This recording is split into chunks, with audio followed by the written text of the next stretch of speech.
Good afternoon बच्चों। आशा करता हूँ आप लोग अच्छे होंगे, स्वस्थ होंगे और घर पे रह के अच्छे से पढ़ाई करेंगे। बेटा, अभी तक मैंने जितना आपको पढ़ाया उनमें मुझे लगता है कि मैंने बेस्ट कोशिश की है कि आपको अच्छे से समझा सकूँ, लेकिन फिर भी कभी ना कोई चीज़ें रह ही जाती हैं। ठीक है, तो मेरी कोशिश यही है कि मैं कैसे ज़्यादा से ज़्यादा अच्छे तरीके से आपको समझा सकूँ, कैसे ईजी वे में समझा सकूँ। ठीक है बच्चों लोग, तो अभी तक हमने जितना पढ़ लिया उस सबको एक बार फिर से देखना और रिकॉल करना। अच्छे से सारे कंसेप्ट याद होंगे, मेरे ख्याल से आपको याद होंगे। अच्छे बच्चे हो आप, बात मानते होंगे सर की। ठीक है, तो आज हम क्या करेंगे, आज हमारे कुछ टाइप के क्वेश्चन रहेंगे, उनको हम करेंगे। ठीक है, क्वेश्चन आपको बोर्ड पे दिख गया होगा, तो पहले हम क्या करेंगे, आप क्वेश्चन नोट डाउन कर लो, फिर मैं इसको समझाता हूँ, या ऐसा करता हूँ चलो मैं साथ के साथ समझाती हूँ। ठीक है, क्या है क्वेश्चन, देखो ध्यान से। क्वेश्चन कहना क्या चाह रहा है, क्या कह रहा है, शो दैट 7 की power n can not B n with the digit 0, कि 7 की हम पावर कुछ भी रखें उसके एंड में कभी भी 0 नहीं आएगा फॉर एनी नेचुरल नंबर। ये देखो, ये चीज इंपॉर्टेंट है, एनी नेचुरल नंबर। ठीक है, किसी भी नेचुरल नंबर के लिए। तो कैसे करेंगे इसको, ध्यान से। मैंने आपको बताया था एक चीज याद करो, कि किसी भी नंबर के एंड में 0 कब आता है, जब उस नंबर की 5 और 2 से दोनों से मल्टीप्लाई हुई है। याद है, बहुत अच्छे से समझाया था मैंने। अगर नहीं समझाया तो मेरे ख्याल से लेक्चर 12 या 13 है, आप लोग उसको जाके देखना। तो उसके प्राइम फैक्टराइजेशन में क्या होना चाहिए, 5 और 2 बोथ होने चाहिए। अकेले 5 से काम नहीं चलेगा और ना अकेले 2 से काम चलेगा, 5 और 2 दोनों होने चाहिए, तभी हम एंड में उसके 0 मिलेगा। अब देखो हमने क्या किया, इफ द नंबर 7 की power n for any natural number n were to end with the digit 0, ये हमने मान लिया कि 0 से कब एंड होगा, जब इसके एंड में क्या होगा, ये एंड में क्या होगा, या इसके ये किससे डिवाइड होगा, डिविजिबल बाय 5 and 2 बोथ लिखना पड़ेगा, 5 and 2 बोथ। ठीक है, अब देखो भाई एक बात समझो, ये है 20 को मैं ऐसे लिख सकता हूं 2 into 2 into 5, तो ये 20 इसका मल्टीपल है 2 का और 5 का, तो ये इससे डिवाइड भी तो हो रहा है बेटा। देखो ये डिवाइड भी तो हो रहा है 20 दोनों से। आया समझ में, वही चीज यहां लिखी है, मैंने कुछ अलग से नहीं लिखा है, सेम चीज है। तो अब देखो ध्यान से, 7 की प्राइम फैक्टराइजेशन करेंगे।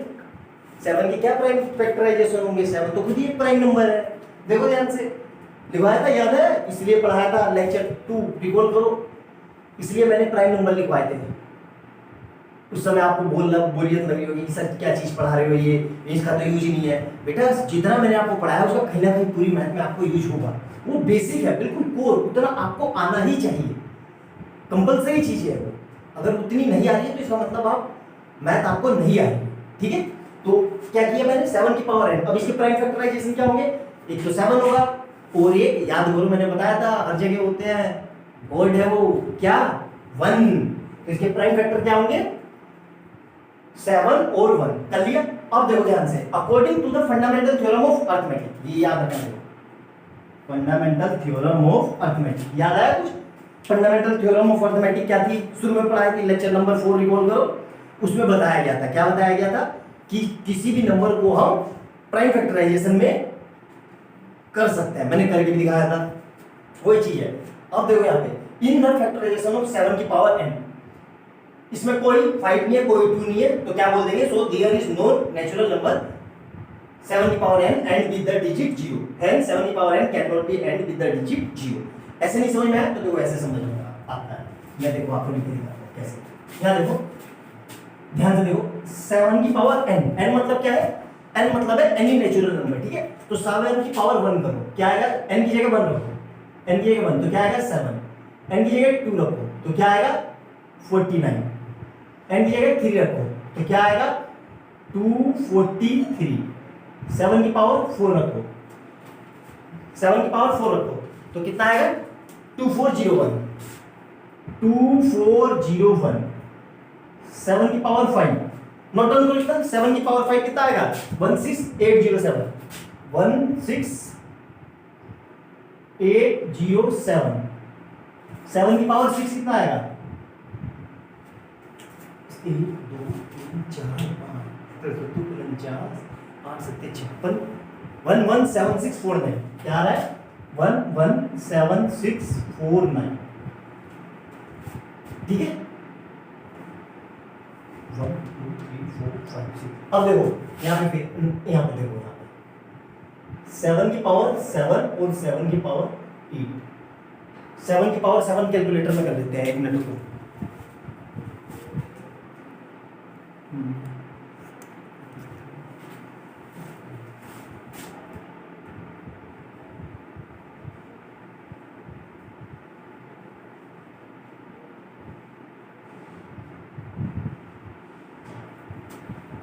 और 7 की पावर 5764 5764 याद करो 5764 80 ठीक है इतना समझ में आ गया अच्छे से आप लोगों को मेरे ख्याल से समझ में आ गया होगा अब देखो ध्यान से जो चीज मैं आपको दिखाना चाह रहा हूं यहां देखो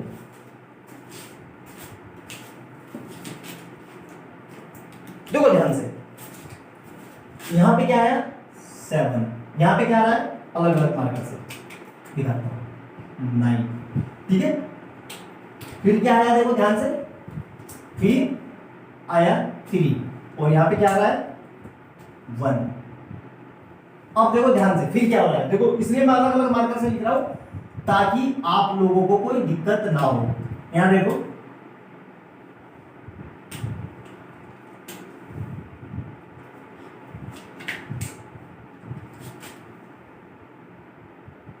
देखो क्या हो रहा है 4 के बाद ये क्या हो रहा है 7 यूनिट प्लेस पे क्या है 7 यहां पे क्या है 9 यहां पे क्या है 3 यहां पे क्या है 1 फिर देखो क्या आने लग गया 7 9 3 1 ये आपने क्लास 6 या 7 में पढ़ी होगी साइक्लिसिटी रूल ये वही है ये साइक्लिसिटी रूल है 7 में 4 का साइकिल चलता है वही ये दिखाया गया है तो हमेशा क्या हो रहा है देखो डिजिट का रिपीटेशन हो रहा है ना कहीं पे भी एंड में जीरो नहीं आ रहा ना यही है हमारा क्वेश्चन इसको उतार लो ऐसे समझने के लिए और ये पूरा नोट डाउन करो तब तक आएगा और दूसरा करते हैं जल्दी से लिखो इतना आप लोग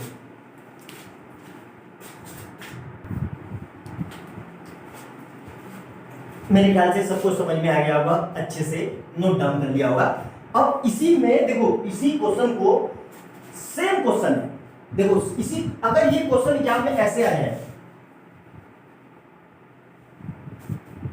अगर ये पूछते हैं हमसे देखो ध्यान से यहां कर दो 7 की पावर n की जगह ये कर दे 6 की पावर n ठीक है सेम लैंग्वेज लिखेंगे जहां जहां पे 7 है वहां पे 6 कर देंगे सेम लैंग्वेज कोई अंतर नहीं है देखो कैसे ये भी देखो कभी नहीं खत्म होगा यहां देखो 6 की पावर देखो 6 की पावर 1 मतलब 6 6 की पावर 2 मतलब 36 6 की पावर 3 मतलब 216 6 की पावर 4 मतलब 2196 6 की पावर 5 मतलब करो इतना मैं देखता हूं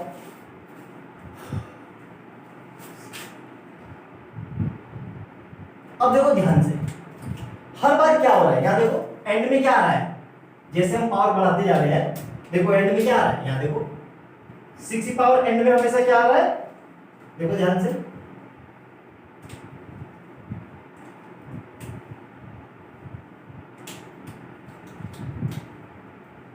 सिक्सटी पावर एंड में हमेशा एंड में क्या आ रहा है 60 आ रहा है तो समझ में आया ये क्वेश्चन भी समझ में आया अच्छे से नोट डाउन करो ठीक है अगर इसी में पूछ दे 60 पावर एन अब एक और करते हैं इसी में ये मिटा रहा हूं ये समझ में आया अगर 60 पावर एन पूछेगा तो कैसे करेंगे सेम लैंग्वेज लिखनी है कुछ नहीं करना है जहां जहां 7 हुआ 6 कर देना है अब हमसे इसी क्वेश्चन को ऐसे पूछ लेगा अब एग्जामिनर ने कर दिया 4 की पावर n तो क्या लिखेंगे इसको देखो ध्यान से अच्छे से 4 की पावर 1 इक्वल टू 4 4 की पावर 2 इक्वल टू 4 की पावर 3 इक्वल टू 4 की पावर 4 इक्वल टू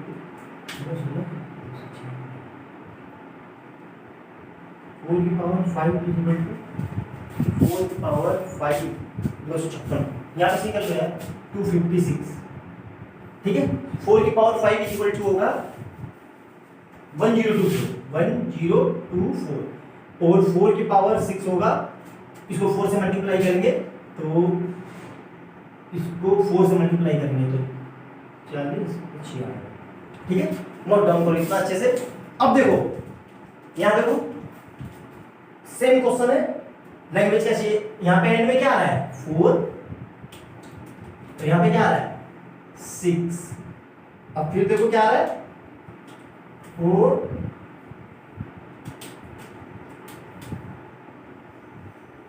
यहां पे फिर आया 4 6 4 6, ऐसे ही रिपीट हो रहा है, ठीक है। तो समझ में आया, ऐसा कोई सा भी क्वेश्चन होगा किसी भी तरह का, सबको ऐसे ही करना है। मेरे ख्याल से समझ में आ गया होगा, किसी को कोई दिक्कत नहीं होगी। नोट डाउन करो अच्छे से बच्चे लोग, ठीक है। समझना, रटना मत। देखो मैं बार बार आपसे अपील कर रहा हूं, math is a learning subject not a language subject. इसको रटो मत, इसको समझने की कोशिश करो। रटोगे, भूलोगे, एग्जाम में क्वेश्चन नहीं होगा या घर पे क्वेश्चन नहीं होगा, माइंड डिस्टर्ब होगा, तो आपको मैथ बुरी लगने लग जाएगी, आप खुद ही मैथ छोड़ दोगे।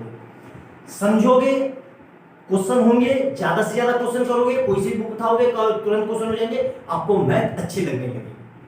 और मैथ बहुत बढ़िया सब्जेक्ट है, बहुत फनी सब्जेक्ट है, इसको बहुत मजा आता है करने में, क्योंकि सबसे बड़ी खासियत ये है कि इसमें आपको कुछ याद ही नहीं करना है, सब चीज समझना है। हाँ थोड़े बहुत फार्मूले आपको वैसे भी वो याद करने के लिए, वो प्रैक्टिस करते करते आपको समझ में आ जाएंगे, लेकिन आपको करना ही पड़ेगा, ठीक है। समझ में आया, नोट डाउन करो अच्छे से बच्चे लोग, फिर और क्वेश्चन करते हैं।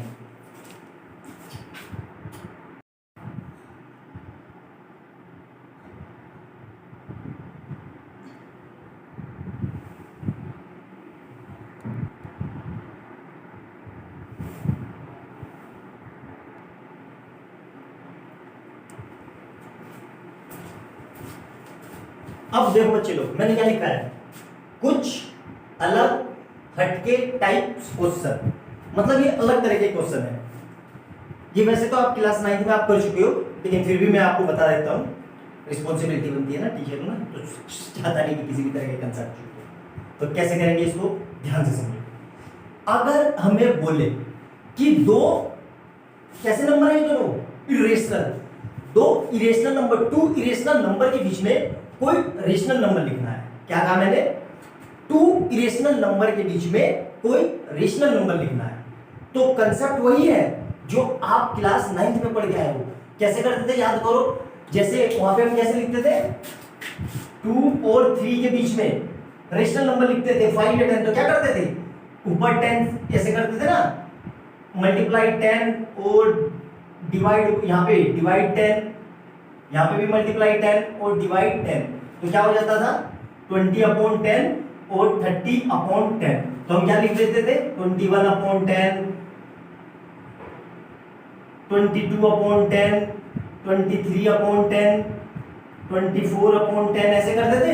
याद आया कुछ, 9th में पढ़ा है हमने, हमारी पहली एक्सरसाइज उसमें लिखते थे ना कि find 5 irrational number between 2 number, ऐसे करके। सेम वही लॉजिक है यहाँ पे, कुछ अलग से नहीं है। देखो इसको कैसे करेंगे, इसमें क्या ध्यान रखना है, देखो ध्यान से स्टेप फॉलो करना। मैं चैलेंज के साथ बोल रहा हूं, आपसे हो नहीं सकता, ऐसा संभव ही नहीं है। स्टेप फॉलो करना, क्या स्टेप फॉलो करते हैं, सबसे पहले हमने लिख दिया √2 और यहां क्या लिख दिया √3। अब देखो ध्यान से, वहां पे 1/10 से करते थे, वहां पे हम किससे मल्टीप्लाई करते थे, 10 से, तो यहां तो 10 से कर नहीं सकते, तो अंडर रूट के अंदर है, तो यहां पे हम क्या करते थे, यहां पे हम करेंगे 100 से मल्टीप्लाई और 100 से डिवाइड। वहां पे 10 से करते थे, यहां रूट है तो 100 से करते हैं। क्यों, क्योंकि 2 रूट अंदर जाके 2 अंदर से 1 बाहर आता था ना, याद करो, देखो ध्यान से, √2 इंटू √2, तो पूरा क्या आ जाता था बाहर, 2 आ जाता था ना। तो यही √2 को क्या मैं अब ऐसे लिख सकता हूं, √2 इंटू √2, वही यही लॉजिक लगाया मैंने क्या किया, 100 से मल्टीप्लाई और इधर भी देखो 100 से और यहां भी 100 से, तो इधर क्या हो जाएगा, देखो ध्यान से, 200/100 और यहां पे क्या होगा 300/100। बस कोई दिक्कत यहाँ तक समझ में आ गया अच्छे से? अब एक काम करना है बच्चे लोग, आप लोगों को मैं यहाँ पे कुछ वैल्यू लिख रहा हूं, आप इनको A4 साइज की टेबल बना देना। A4 साइज पे लिख के जहां पढ़ते हो ना वहां टांग लेना। ये बहुत काम आने वाली चीज है आपके, बहुत ज्यादा। क्या है ये चीजें? देखो ध्यान से, ये आपको याद होना चाहिए। क्या? 1 का स्क्वायर 1, 2 का स्क्वायर 4, 3 का स्क्वायर 9, 4 का स्क्वायर 16, 5 का स्क्वायर 25, स्क्वायर 36।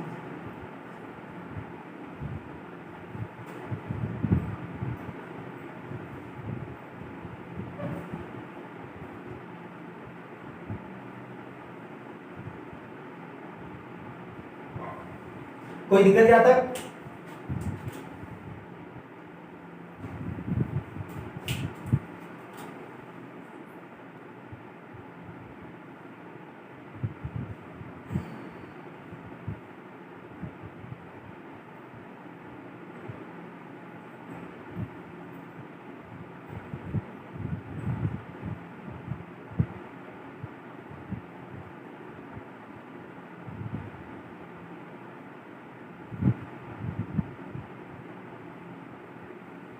ये आपको यहां तक वैसे तो 20 तक याद होनी चाहिए, लेकिन आप इतना कर लो आपको हो जाएगा आपका। ठीक है, 20 तक याद कर लेना। ठीक है, अच्छे से ये 20 तक ही लिख लो।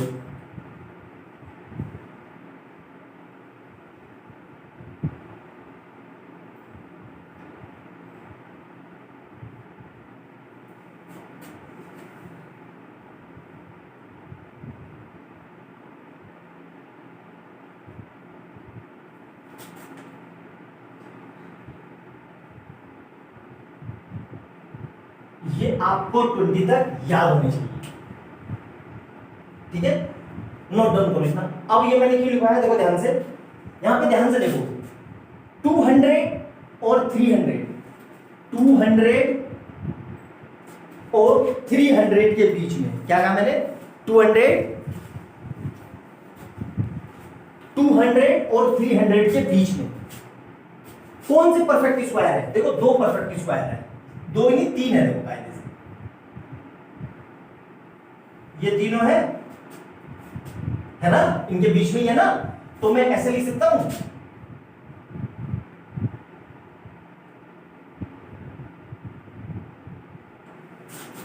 अलग पेन से लिख रहा हूं ताकि आप लोगों को अच्छे से समझ में आ जाए। ठीक है,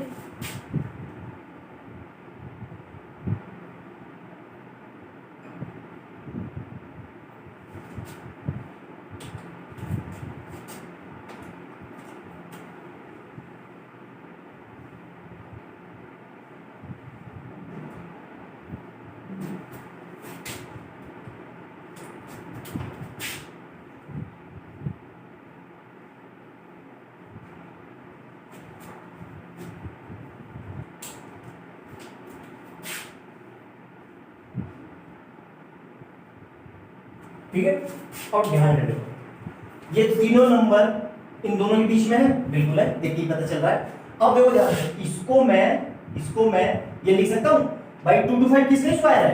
2 to 5 को मैं ये लिख सकता हूं 15 का स्क्वायर अपॉन 10 का स्क्वायर लिख सकता हूं। कोई दिक्कत यहां तक? बिल्कुल। तो यहां से मैं ये लिख सकता हूं 15 अपॉन 10 का होल स्क्वायर लिख सकता हूं, बिल्कुल लिख सकता हूं। अब ध्यान से देखो, इस अंडर रूट को मैं ये लिख सकता हूं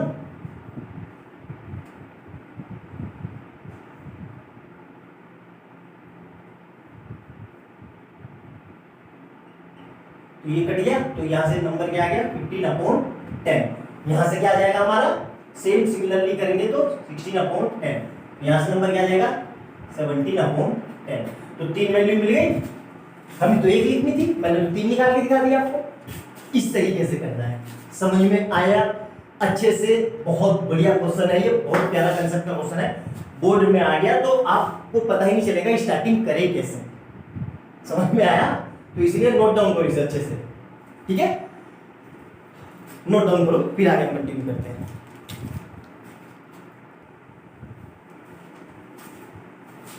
ठीक है बेटा लोग, तो यहाँ पे हमारा चैप्टर कंप्लीट हो जाता है अच्छे से। मैंने बहुत पूरी कोशिश की है कि आपको सब टाइप के क्वेश्चन करवा दूं, कुछ बाकी ना रहे, हर तरह के कंसेप्ट को क्वेश्चन करा दूं, ज़्यादा से ज़्यादा चीज़ें जितनी आपकी बुक में यूज हुई है उसको करवा दूं। ठीक है, तो मैंने अपनी पूरी कोशिश की है। बच्चे लोग, अगर वीडियो आपको अच्छा लगे और मेरी मेहनत सच में आपको लग रही है कि हाँ सर अच्छे से पढ़ा रहे हैं और सर मतलब समझा भी पा रहे हैं अच्छे से, तो वीडियो को ज़्यादा से ज़्यादा शेयर करो, अपने दोस्तों को बताओ। मैं इस चैनल पे आपको कंप्लीट मैथ पढ़ाऊंगा और मेरा प्रॉमिस रहा कि मैं चैनल को नहीं छोड़ूंगा। छोड़ना भी होगा तो एंड, वैसे तो छोड़ने वाली बात ही नहीं है, अगर छूट भी गया तो भी आपका सिलेबस मैं जरूर करवाऊंगा। ठीक है, आप निश्चिंत रहो, गारंटी है मेरी, मैं आपका पूरा सिलेबस जरूर करवाऊंगा। ठीक है, और मैंने अब तक आपको बोर्ड में आए हुए जितने क्वेश्चन थे सब करवा चुका हूँ, सारे ही। आप पिछले 10 साल के क्वेश्चन उठा के देखना, सब तरह के कंसेप्ट में आपको कवर करवा चुका हूँ। फिर भी अगर आपको लगे, वैसे तो ऐसा है नहीं क्योंकि मेरे पास भी फुल बुक है, देखो ये पिछले 10 ईयर्स की बुक है, तो इसके मैंने ऑलमोस्ट सारे क्वेश्चन करवा दिए आपको, लगभग पिछले 10 ईयर में सब सेट मिला के 60 क्वेश्चन आए हैं, तो मैंने सारे तरह के क्वेश्चन करवा दिए आपको। आप मेरी वीडियो देखना, मैंने वीडियो में बहुत प्रैक्टिस क्वेश्चन करवाए हैं आपको, कम से कम 70-80 क्वेश्चन करवाए हैं। ठीक है, तो बच्चों अच्छे से प्रैक्टिस करो। ठीक है, बाय बाय, टेक केयर, अपना ख्याल रखना, हंसते रहो, पढ़ते रहो और ज्यादा से ज्यादा शेयर करो वीडियो को, अपने दोस्तों को बताओ। ठीक है, नेक्स्ट चैप्टर में मिलते हैं। नेक्स्ट चैप्टर हम पढ़ेंगे पोलिनोमियल। आपको बताऊंगा पोलिनोमियल एक्चुअली में होता क्या है। क्लास 9 में आप पढ़ के आ चुके हो, लेकिन जब आपको बताऊंगा कि एक्चुअली में पोलिनोमियल होता क्या है, उसका यूज क्या है, तो अच्छे से प्रैक्टिस करो, कोई सी भी बुक उठा के क्वेश्चन करो, सारे क्वेश्चन सोल्व होंगे। नए चैप्टर में मिलते हैं, चैप्टर का नाम है पोलिनोमियल। Bye bye.